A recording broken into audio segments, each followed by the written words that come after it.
오늘 사도행전 18장 18절부터 23절까지는 바울 사도의 2차 선교 사역 마지막 부분입니다. 이 부분 한번 보겠습니다. 여기 주보에 설교 요약 이 지도를 보시면은 지금 여기 보라색으로 쭉 되어 있는 게 2차 선교 사역 그 루트입니다. 그리고 특별히 왼쪽 보면은 왼쪽에 아덴이 있고요. 그 다음에 고린도가 있습니다. 고린도에서 지금 여기 쭉 배 타고 쭉 에베소 거쳐서 가이사라 예루살렘 가는 것. 그러니까 여기 총 사각형이라면은 밑에 부분이 오늘 18절부터 23절까지 부분입니다. 거리상으로 보면 굉장히 먼 거리인데 오늘 본문처럼 굉장히 짧게 딱 기록되어 있습니다. 하나님은 인생 여정의 길이를 보시는 것이 아니라 인생 여정의 중심을 보십니다. 우리 인생도 마찬가지입니다. 우리 인생이 얼마나 살았느냐를 보시는 것이 아니라 그 인생 가운데 예수를 얼마나 나타냈느냐를 보십니다. 자, 18절 보겠습니다. 바울이 더 여러 날 머물었습니다. 이 머물기 전에 고린도 지역에 1년 6개월 동안 있으면서 복음을 전하는데 바울 성품상 고린도에만 있는 것이 아닙니다. 바울은 하여튼 이 여행하는 거, 이 막 다니는 것을 실질적으로 많이 좋아했던 것 같아요. 그리고 키는 한 160 정도 되는 작은 체구인데 그 사람이 걸어 다니는 그 지역은 엄청나게 많습니다.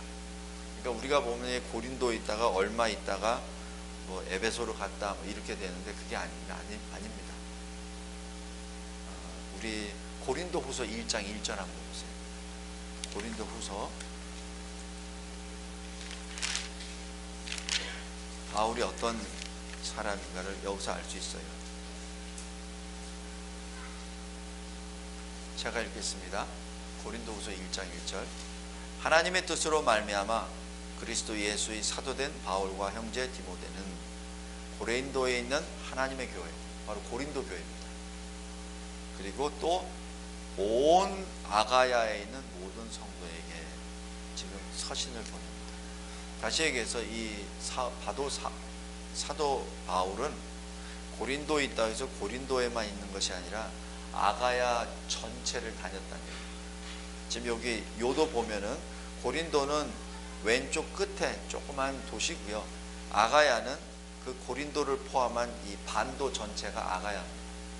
그러니까 1년 반 동안 사도 바울이 고린도 도시에만 있었던 것이 아니라 아가야 그 반도 전체를 다녔다는 얘기입니다. 그러니까 편지를 쓸 수 있죠. 그죠? 모르는 자에게 편지 쓰기는 만무했을 겁니다. 바울은 어디든지 가만히 있지 아니하고 다니면서 복음을 전했던 사람입니다. 먼저 18절 바울은 이제 고린도 교회를 떠납니다.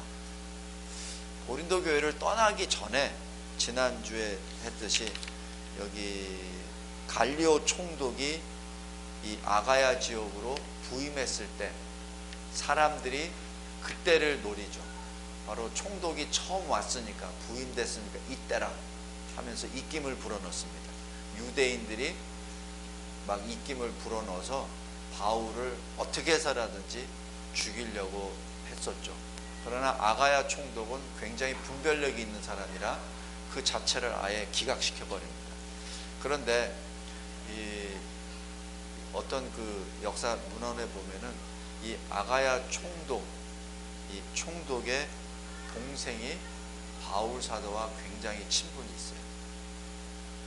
그래서 거기 이 참고 자료에 의하면은 바울의 복음 설교에 영향을 받았다라고 추정을 합니다. 그래서 바울 사도에 대해서는 그 모해, 음해에 대한 어떤 그 고소에 대해서 바로 기각을 시켜버렸었던 이유가 거기에 있었다. 그리고 또 다른 것은 이것이 바로 하나님의 섭리였다. 하나님이 이방인도 들어서 바울을 지켜주셨다. 그래서 하나님의 섭리, 하나님의 보호하심이 여기에 있었다라고 기록합니다. 그런데 그런 일이 있고 난 다음에, 그러니까 유대인과 이 교회, 고린도 교회 간에 어떤 갈등이 있고 난 다음에 18절, 여러 날 더 머물다가 바울이 떠납니다. 물론 이 떠나는 것은 바울이 어떤 그 물리적인 핍박을 받아서 간다는 것은 아니라, 여기서는 표현은 안 했지만은 그리스도의 영이 바울을 그렇게 보내시지 않았나 하는 생각이 듭니다. 왜냐하면은 이제 여기서 조금 있다가 6월절 절기를 맞게 되는데, 지금 바울이 성령으로부터 받은 지시는 예루살렘으로 빨리 가서 온 세상에서 흩어져 있던 유대인들이, 디아스포라가 6월절 절기를 지키기 위하여 예루살렘으로 모였을 때 그때 복음 전하라. 내가 지금 계속 이렇게 다니면서 유대인 회당을 중심으로 해서 선교를 했는데, 이제 예루살렘으로 가면은 네가 움직이는 그것보다 훨씬 효과적으로 사람들이 모였을 때 그때 복음 전하라. 그때 복음의 폭발의 현장이, 효과가 나타나리라는 것을 아마 그리스도의 영이 가르쳐 주셨을 겁니다. 기록은 없습니다. 그러나 여기 행적을 보면은 여기 21절 보십시오. 만일 하나님의 뜻이면 너에게 도와오리라 하고 떠납니다. 20절 보십시오. 여러 사람이 더 오래 있기를 청하되 허락하지 아니하고, 보통 바울의 성품상 누가 더 유하십시오 라고 했을 때는 그것을 마다할 사람이 아니에요. 왜냐하면 그 상태에서 교회가 세워지기 때문에, 교회가 거기서 더욱더 견고하게 세우기 위해서 바울이 그것을 아니다라고 얘기할 사람이 아닙니다. 그런데 분명히 모든 목적이 있어요. 그 목적이 바로 6월절을 지키기 위해서 예루살렘으로 급히 가야 되기 때문에 그런 일이 일어난 겁니다. 지금 사도 바울은 간단히 얘기해서 이 성령의 지시를 받고 성령의 감동함을 받고 지금 예루살렘으로 계속 급히 복귀하고 하려는 그 기간입니다. 그래서 18절 여기 보면은 형제들과 작별 배를 타고 수리아로 떠나갑니다. 이제 배를 타고 이제 예루살렘, 수리아를 향해서 갔다가 예루살렘으로 갑니다. 그런데 브리스길라와 아굴라가 여기서 등장합니다. 브리스길라와 아굴라는 고린도에서 만났잖아요. 그렇죠? 그리고 텐트 메이킹 이 미니스트리를 거기서 하죠. 천막을 함께 만들고 거기서 생계를 유지하고, 거기다 디모데와 실라가 오니까 그 다음부터는 일을 안 해도 되니까 성령의 붙잡힘을 받아 계속해서 평일날에도 복음을 전하는 역사가 일어납니다. 그리고 고린도 교회가 세워지죠.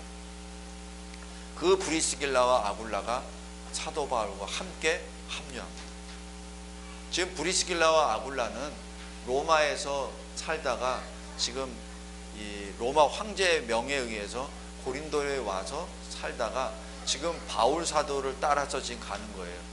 성도 여러분, 만약에 제가 여러분한테 지금 직장 관두시고 저 따라서 저 어디 거제도로 갑시다 그럼 오실 수는 있어요?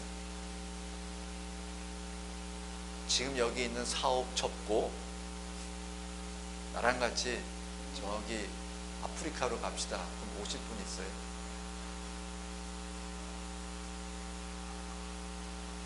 제가 그렇게 요구도 안 하겠지만은 그렇게 움직이기가 그게 쉬운 거 아닙니다. 자기 생업을 놔두고 그냥 따라간다는 게 그거 쉬운 거 아니에요. 근데 여기 이 부부는 그대로 따라갑니다. 아마 바울이 같이 가자고 얘기했는지 안 했는지는 모르겠어요. 그러나 분명히 브리스길라와 아굴라는 바울과 함께 가기를 원했습니다. 그러니까 같이 갔죠. 자, 왜 그랬을까요? 근데 이 브리스길라와 아굴라는 끝까지 예루살렘까지 가는 것도 아니에요. 도중에 여기 보면은 19절 보십시오.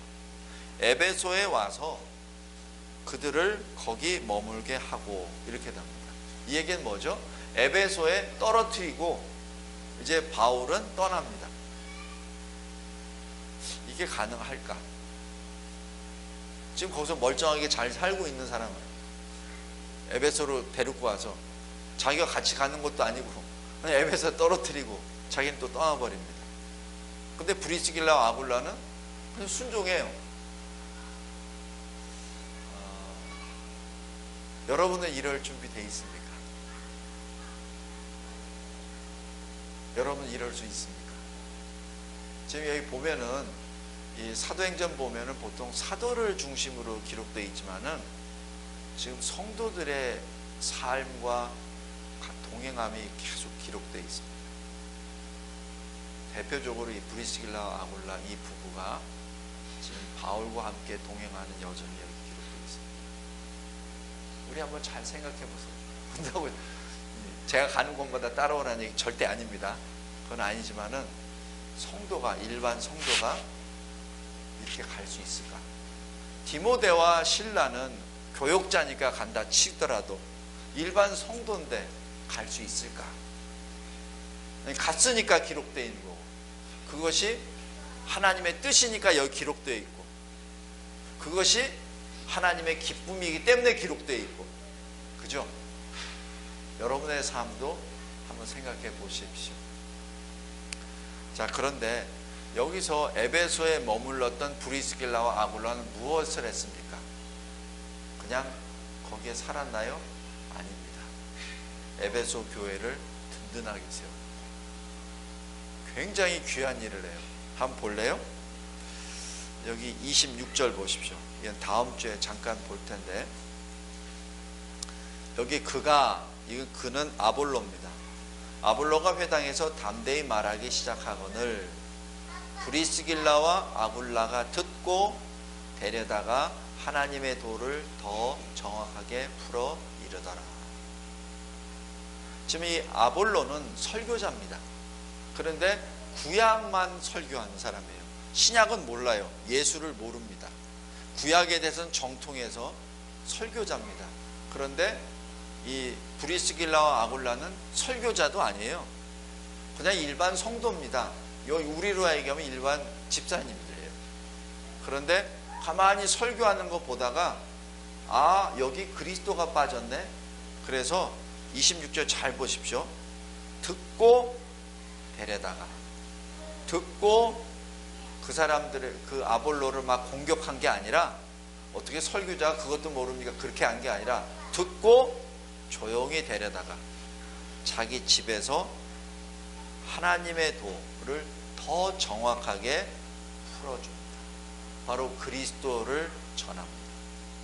그래서 그 아볼로가 나중에 고린도 지역에 가서 거기서 교회를 더 크게 세우죠.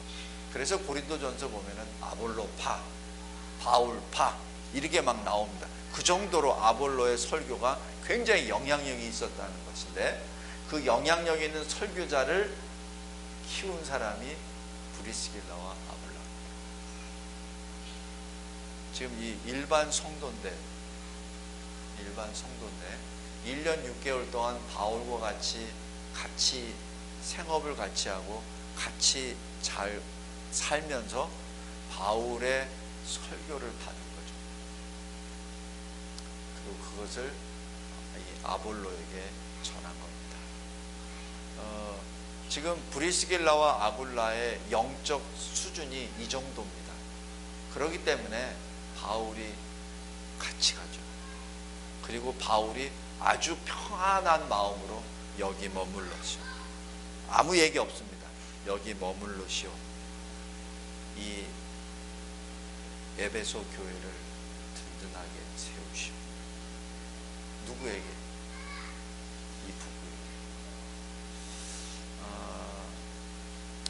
우리 로마서 16장 한번 보십시오. 로마서 16장. 전에도 잠깐 우리가 봤는데 로마서 16장 3절 보십시오.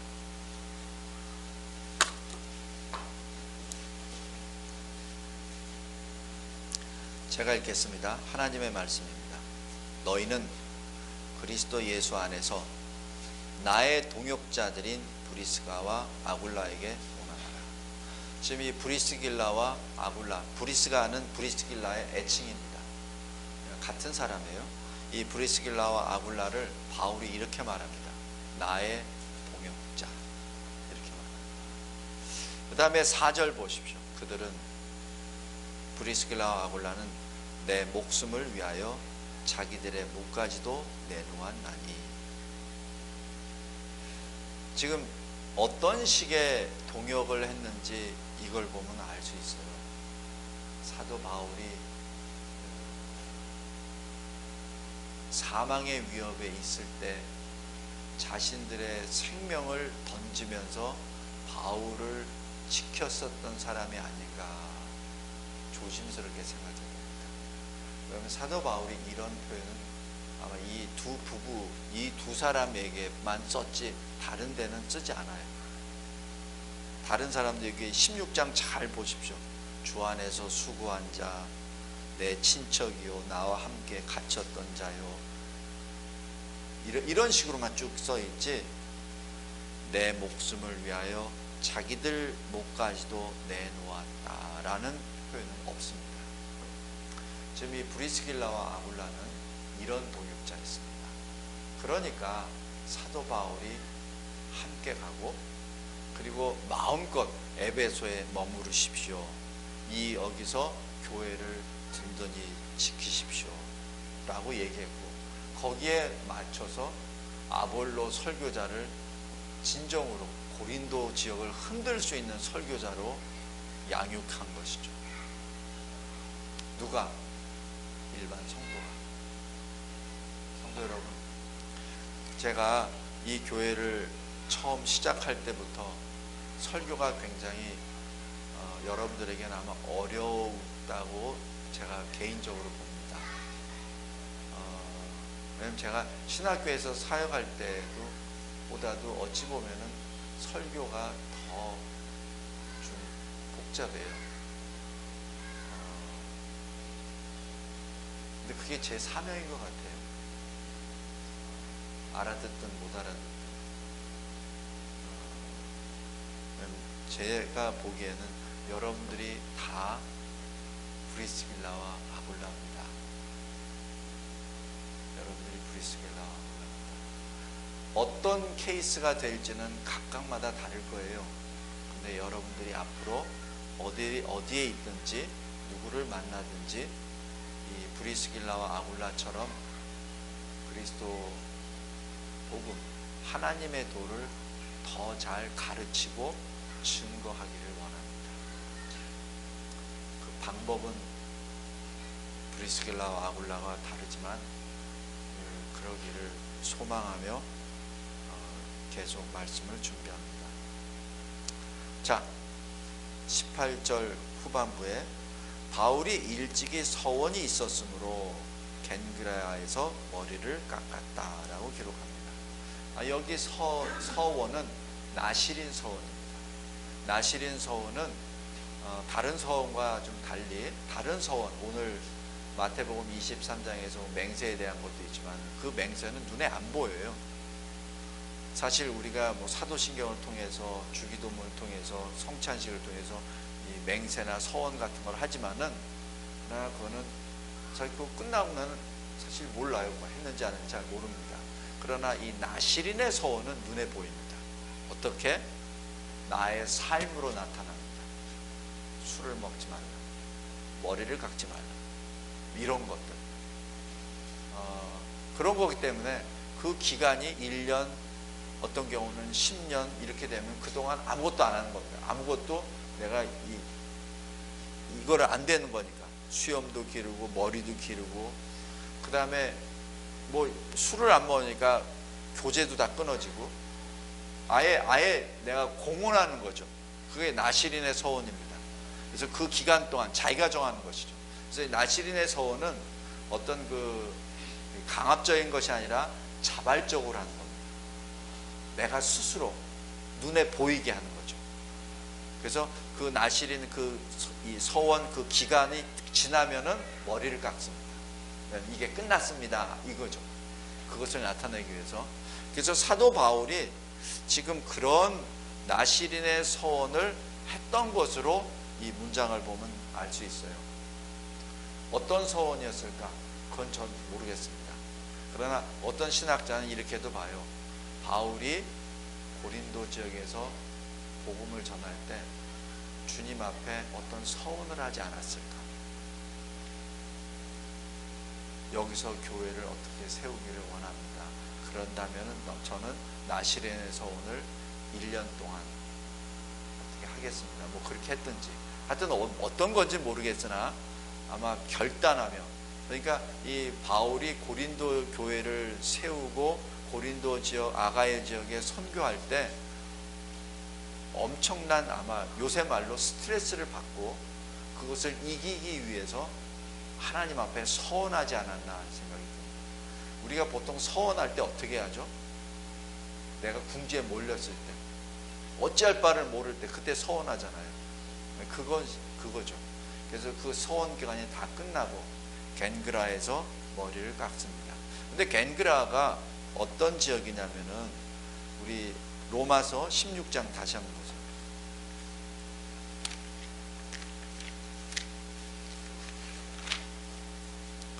로마서 16장 1절 보십시오. 겐그라야라고 해가지고 그냥 단순히 그 지역만이 아닙니다. 16장 1절에 내가 겐그레아 교회의 일꾼으로 있는 우리 자매 베베를 너에게 추천하노니. 지금 겐그라에도 교회가 있는 겁니다. 그래서 지금 사도 바울은 그냥 고린도 교회만 세운 게 아니에요. 그 아가야 지역 전체에 다니면서 교회를 계속 세운 겁니다. 그래서 보통 우리 선교학자들은 그냥 고린도 교회 하나만이라고 생각하는데 그거 아니에요. 여기 겐그라에서도 교회를 세우고 거기에 일꾼 베베를 세웁니다. 이 베베는 저 여자 이름입니다. 자, 다시 여기 18절로 다시 돌아가겠습니다. 바로 겐그레아 교회에 가서 그 자매 베베와 함께 또 위로를 주고 이제 떠날 때가 됐으니까 작별하면서 이 나시린 서원의 마지막 끝부분 머리를 깎은 것이 아닌가 추정이 됩니다. 그런데 이 나시린의 서원을 한다는 얘기는 바로 자기가 유대인임을 나타내는 것이죠. 공개적으로. 그죠? 유대인이 아니면 나시린 서원 할 필요도 없죠. 근데 왜 사도 바울은 굳이 유대인임을 나타냈을까요? 예. 고린도전서 9장 20절에 유대인과 같이 된 것은 유대인들을 얻고자 함이라. 그래서 사도 바울은 비록 여기 고린도 지역에서 보면은 6절에 보면은 바울이 옷을 털면서 이후로는 이방인에게로 가리라라고 이렇게 선언을 합니다. 그러나 늘 바울은 유대인에 대한 복음의 사명이 늘 불타고 있었어요. 그래서 로마서에서도 보면은 차라리 내가 천국에 들어가지 못할지언정 내 혈족들이, 내 유대인들이 복음을 받기를 원하노라 라고 그 심정을 토로할 정도로 유대인에 대한 그 복음의 사명이 엄청나게 강했다는 것을 여기서 알 수 있습니다. 그래서 겐그레아에서 이 나시린 서원을 끝냈다라는 것을 나타내는 머리를 깎는 것도 나는 유대인입니다. 그러므로 여러분들도 복음을 받으십시오라는 일종의 큰 설교이기도 합니다.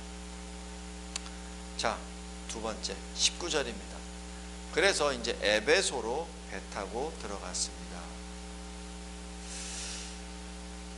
그곳에서 브리스길라와 아굴라를 내려놓고 본인은 회당으로 들어가서 유대인과 변론합니다. 여기서 변론을 했다는 얘기는 서로 주고받았다는 얘기죠. 다이얼로그란 얘기죠. 다이얼로그란 얘기는 그들이 뭐를 얘기하고 바울이 답을 하고 어떤 그런 얘기를 했다는 얘기죠. 거기서 일종의 apologetics, 변증하게 되고요. 그 다음에 거기에 대해서 너희들이 예수를 안 믿는 것은 죄다라고 얘기하는 엘랭틱스를 바로 들어가고 거기서 아마 굉장한 이 변론이 있었을 겁니다. 근데 여기 고린도 지역에서는 사도 바울을 공격을 하는 이 반응이 나타났는데, 에베소 교회에서는, 에베소 지역에서는 거기에 있는 유대인들이 바울에게 굉장히 우호적입니다. 달라요. 여기 20절 보십시오. 여러 사람이 더 오래 오기를 청하였습니다. 아마 여러 사람이라는 것이 아마 에베소 교회에 있는 유대인들이 아닌가로 추정이 됩니다.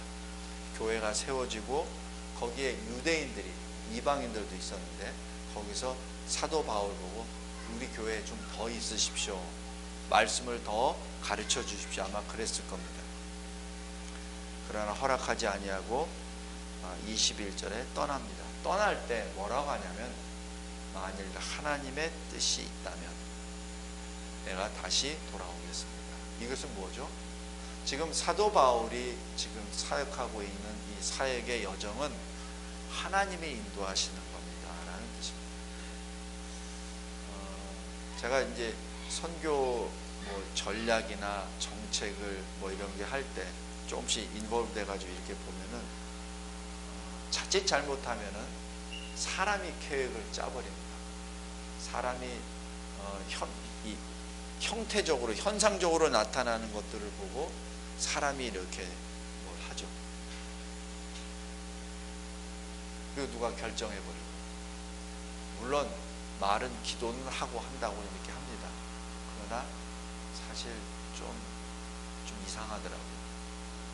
제가 군에 있을 때 요새 뭐 많이 나오는 작계 같은 거 제가 어느 한 부분을 담당해서 만들기도 했었어요.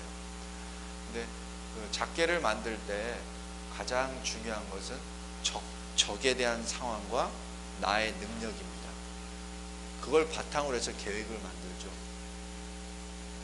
근데 이 선교 플랜을 짤 때도 어떤 그런 것을 이렇게 봤어요. 물론 그게 틀리다는 건 아닌데, 거기에 가장 중요한 것, 오늘 여기 사도 바울이 말씀한 것처럼 하나님의 뜻, 그것이 종종 미스가 됩니다.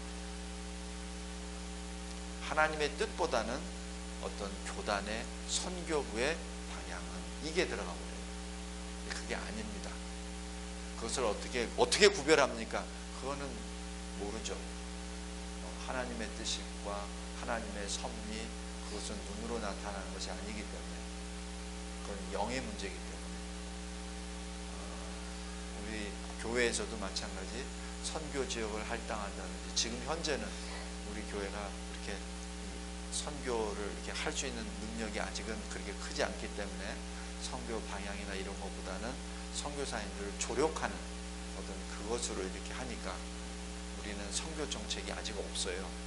아직 전략도 없고, 그냥 어느 선교사님이 필요하다 그러면 거기에서 후원하는 그런 입장이니까.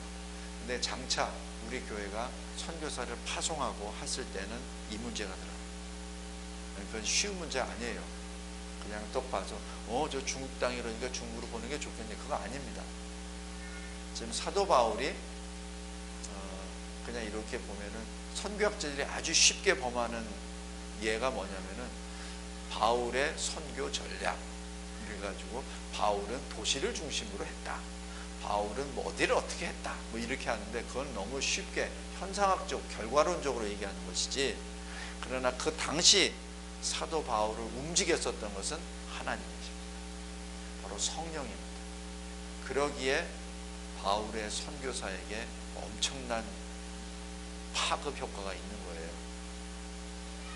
마찬가지 우리 교회가 앞으로 장차 세계 선교를 감당할 때 하나님의 뜻에 맞는 선교를 감당했을 때 하나님이 기뻐하십니다. 이를 위해서 지금 늘 기도를 준비합니다. 준비된 자에게 하나님이 기회를 주십니다. 여기 21절, 하나님의 뜻이면, 그러니까 사도 바울이 고린도에 가든 에베소를 가든 어디를 가든 하나님의 뜻이라는 것을 여기서 분명하게 합니다. 우리가 하나님의 일을 결정할 때 꼭 이 마음으로 해야 될 줄로 믿습니다. 다음 21절 후반부에 배를 타고 에베소를 떠나 22절 가이사라에 상륙합니다.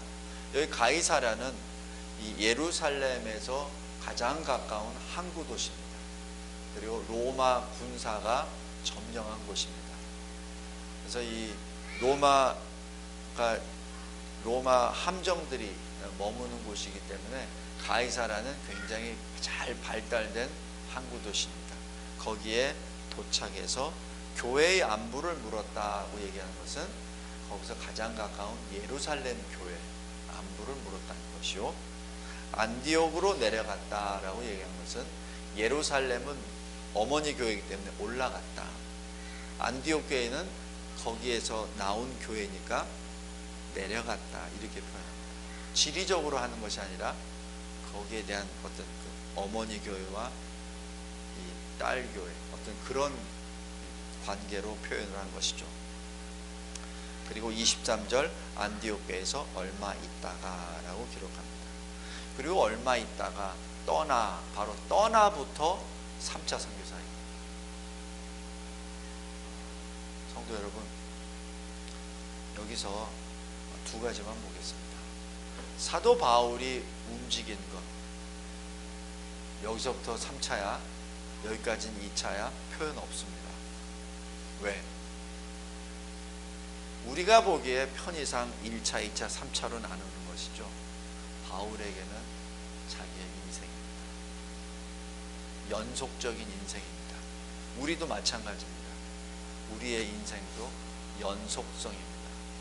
그냥 여기서부터 여기까지, 그 다음엔 여기서부터 여기까지, 그게 아니라 연속적인 것입니다. 그래서 우리의 인생은 하나님을 향한, 인생의 사람의 입김이 아니라 하나님을 향한.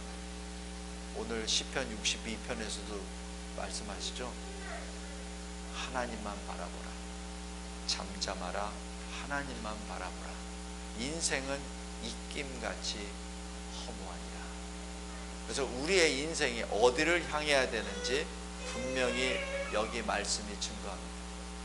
성도 여러분, 오늘 여기 사도행전 18장의 마지막 부분에 첫 번째 우리가 주목해야 될 것은 하나님의 뜻입니다. 그 다음에 두 번째는 성도 간의 교제입니다. 여기 예루살렘 교회에 들어가서 안부를 묻습니다. 왜? 사도 바울과 예루살렘 교회와 어떤 직접적인 관계는 없습니다. 그러나 당대에 처음 성령 강림이 일어나고 처음 교회가 세워진 곳이고, 그리고 처음으로 사도들에 의해서 복음이 선포되었던 바로 그 지역. 사도 바울은 그것을 늘 마음에 둔 것이죠. 예루살렘 교회가 사도 바울을 돕거나 그런 거 아닙니다. 나중에 보면은 바울이 안디옥 교회나 다른 이 마게도니아 지역에 있는 그 교회들로부터 구제 헌금을 모아서 예루살렘 교회를 도와주죠. 그죠? 그러니까 그런 관계가 떠나서 예루살렘 교회가 바로 성령의 역사로 시작된 교회의 시작임을 인정하며 자기가 선교 사역을 다 마치고 난 다음에 예루살렘 교회에서 안부를 묻습니다. 이것이 성도 간의, 사역자 간의 기쁨입니다. 제가 전에 목사님들끼리 쭉 모여서 이런 얘기 했어요. 제가 목사가 되고 난 다음에 친구가 없어졌습니다. 과거에 군대에 있었던 친구들은 모이면은 술 먹자 그래서 더 이상 갈 수도 없고, 모이는 시간이 토요일날 주일이니 내가 또 갈 수도 없고, 가고는 싶은데 전화를 통화해도 뭐 공감대도 없고. 그래서 제가 뭐라 하냐면, 목사님들이 나의 친구입니다. 그러니까 이 서로 사역자들 간에 모이는 그 교제, 성도들 간의 모임이 그래서 중요합니다. 그냥 이 사도 바울이 예루살렘 교회 간 것은 선교 보러 한 것도 있지만은 거기서 동역자들을 만나고 새 힘을 얻는 것이죠. 안디옥 교회 간 것도 거기서 선교 보고만 한 것이 아니라 거기서 새 힘을 얻는 겁니다. 바울이라고 왜 지치지 않았겠습니까? 요새 시대야 뭐 이게 차 타고선 가면 되고 이러면 되는데, 이때야 배 타는 거 빼놓고는 계속 걸어 다니는 거 아닙니까? 바울이 건강한 사람도 아니에요. 지금 이때 바울의 나이가 50대 중반입니다. 그리고 60대 초반에 순교를 당합니다.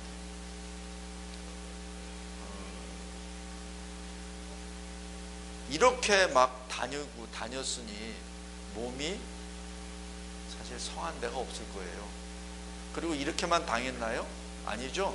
매도 맞고 채찍으로도 맞고 돌로도 맞고 배 타고 가다가 난파도 당하고. 그러니 몸이 성하겠습니까? 그러니까 나중에 여기 서신서 보면은 내가 큰 글씨로 쓴다 이런 게 있어요. 왜? 안 보이니까. 안 보이니까 크게 쓴 거죠. 왜 대필시켰는지 알아요? 사도 바울이 뭘 받아줘 이런 게 아니에요. 자기가 쓸 수 있는 여건이 안 되니까. 아파서 쓸 수가 없으니까 자기가 말하면 옆에 사람이 받아주는 거죠. 그겁니다. 사도 바울이 얼마나 아팠으면 내 몸에 새 가시가 있다 이렇게 표현합니다.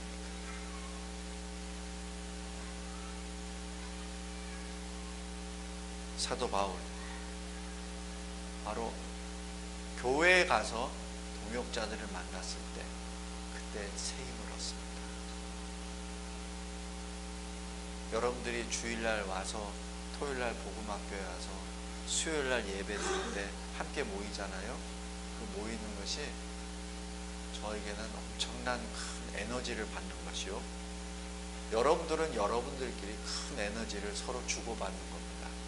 그냥 단순히 예배를 드리는 건 아니에요. 바로 하나님을 무시하고 하나님과 떨어져 나간 세상에서 살다가 지친 영과 육을 가지고 이곳에 모였을 때 서로 동역자들끼리, 서로 성도들끼리 만나고 교제함으로 새 힘을 얻게 됩니다. 그냥 단순히 예배만 드리는 게 아니에요. 서로 보고 새 힘을 얻습니다. 하나님 앞에 예배드리고 이러한 거룩한 새 에너지를 받고 세상을 나아가 세상을 이기시는 저와 여러분이 되기를 바랍니다.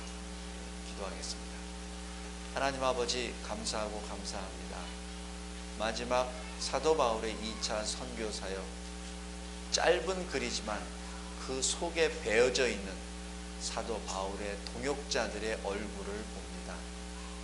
브리스길라와 아굴라, 바울의 생명을 지키기 위하여 자기들의 생명까지 내놓았었던 바울의 동역자를 봅니다. 그리고 그가 가는 곳마다 교회를 세울 때 일꾼 되었었던 겐그레아 교회의 베베 동역자를 또한 봅니다. 그리고 예루살렘이나 안디옥 교회를 갔을 때마다 기도로, 물질로, 또 눈물로 함께 부르짖었던 동역자들을 만나고 다시 새 힘을 얻어 제3차 선교 사역을 떠나는 바울을 바라봅니다. 하나님, 비록 시대는 2000년이 흘러 그 당시와 다르지만 영으로 늘 함께 바울이 걸어갔었던 그 현재 진행형의 선교 역사가 우리들에게도 이루어지기를 소망합니다. 비록 이 시대에 각기 일터에서 생업의 현장에서 살고 있으나 영으로 늘 거룩하신 하나님을 바라보며 하나님을 향하여 걸어 나아가는 우리 모든 진리와 제자교회 성도들 되게 하옵소서. 예수 그리스도의 이름으로 기도드리옵나이다.